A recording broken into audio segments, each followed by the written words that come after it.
years. I said it at my end of the year interview there that I took a risky pick on a small kid from Toronto that, was forever grateful to be able to wear a Maple Leaf jersey and forever to be able to play in front of, some of the greats that ever wore that jersey. Just now as being a family man, a father, we thought our time was, ready to look somewhere else and find a new home and find a new place to grow our family. And like I said, I'm so grateful to be here and so happy to be a part of this team. So the question I have off the back of that is, he said 1 or 2 years off the top, right? And I saw our boy Bunkus talking about this a little bit today on his show about just the blame that falls for not getting anything out of this on Shanahan.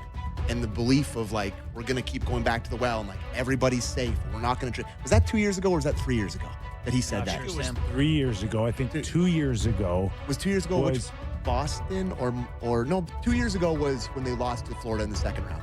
Or no, that was 3 years ago. No, I guess, it was 3 years ago. Yeah. 2 years ago was Boston. 7 games. Pasternak overtime. Cut to the backhand off from Morgan Riley. Yeah. So what is your question? So how much of the blame for the way that this is perceived is on Brandon Shanahan?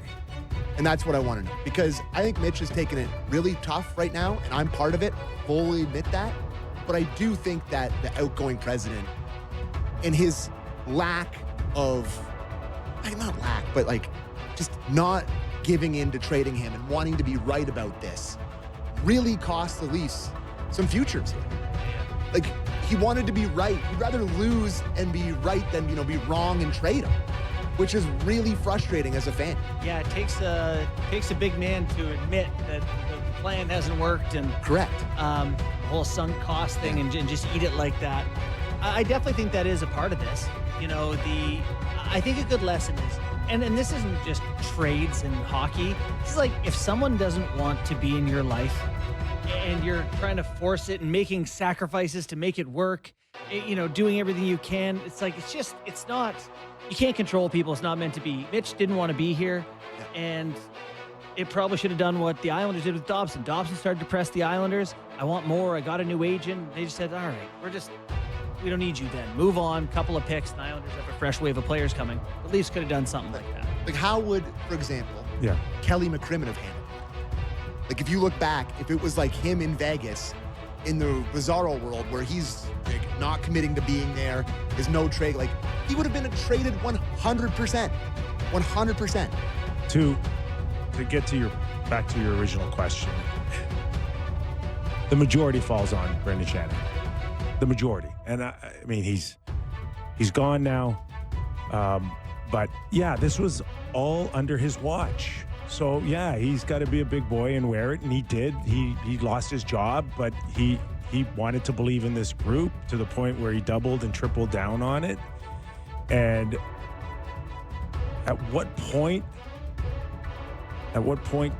should they have seen some red flags? At what point should they have had more concern about where this was headed? Brad Treliving's relatively new to this whole thing. So, yeah, he's been here now a couple of seasons, but clearly he doesn't wear it like Brendan Shanahan because he's still here and he's getting an opportunity to fix a lot of things right now. Yeah. But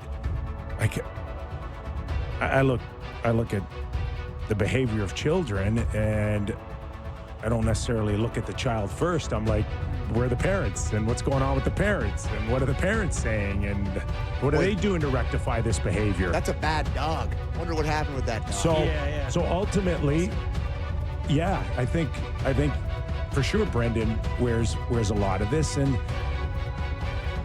at what point should they have identified where the tea leaves were telling you this was heading? That's, to me, the miss, is that there were concerns behind the scenes, and I don't know whether you wanted to face them head on or you just brushed them under the carpet.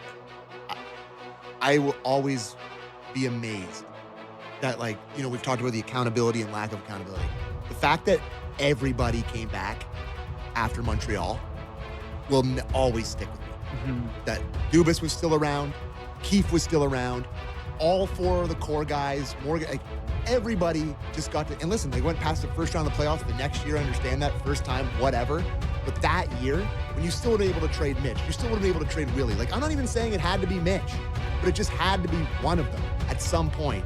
And the fact that everyone came back after Montreal was insane to me. So that's maybe where it started. You know, so when I coached with Sheldon, and I say coached loosely, you know, I helped him do the coaching with the Marlies. I remember being in a playoff series, and after the first game, we had gotten walked through the neutral zone, and he wanted to change our forecheck to something we hadn't done all season long, like game 2. And I was like, I don't. And you told him you're crazy. No, well, actually, yes, I did. I told him, you know, that makes no sense. We're overreacting, whatever. And his point was just that in a short series, you don't have time to figure out if it was just bad luck that your strategy didn't work, or you have to make the adjustments and assume that that was real information back to you.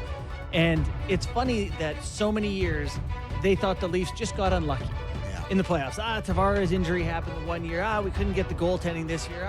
You know, they excused it away when they got the same information over and over. Yeah, they just didn't fall. Next time they'll fall. Like, at some point, you had to have made the call and said, make a pivot. Collectively, they had character flaws. It's like, you know, sometimes you look at marriages and there's like positives and negatives, right? Yeah. But there's a balance. Sometimes they work against each other. Exactly. Yeah. But all of them had that same flaw. We kept saying, can you tape grit to this core? No. And How many times we had that conversation? God. Four guys making $50 million, and every single one, come playoff time, want to go around you and not through you. And then you bring in all these guys you want to throw body checks in the fourth line and go, there we go. That'll fix it. It's like, no, those guys aren't on the ice enough in the big moments for it to matter. So. Did you want to hear anything from McCrimmon about the trade at all?